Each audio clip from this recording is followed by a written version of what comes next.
नमस्कार शेतकरी मित्रांनो,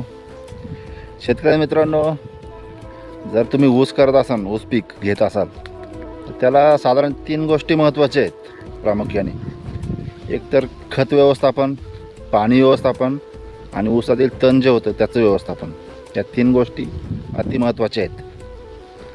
तर काय मित्रांनो, पाणी हे ऊसाला महिन्यातून, आता विभागानुसार असेल, कोणाच्या जमिनीवरती पण निर्भरून असेल की एखादी जमीन काळवटीची असते ती पाणी धरून ठेवते, त्या साईडला जर महिन्यातून 2 वेळा पाणी दिलं तरी चालते.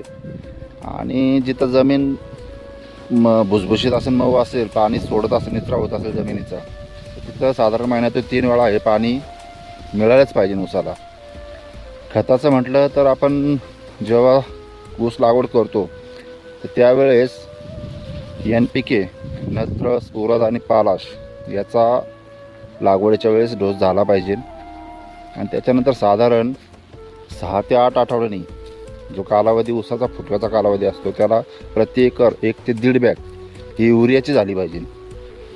त्याने आपले फुटवे चांगले होतात ऊसाचे.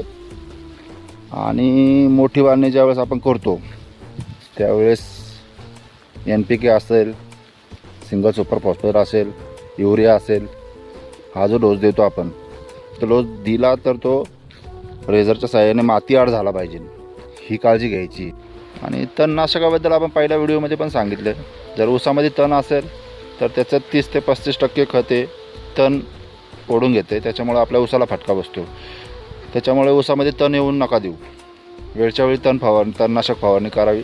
बाजारात भरपूर प्रकारचे, भरपूर व्हरायटीचे तणनाशक आहेत उपलब्ध की ज्याचा ऊसावरती काही परिणाम होत नाही, ते फक्त तण जाळायचं काम करते.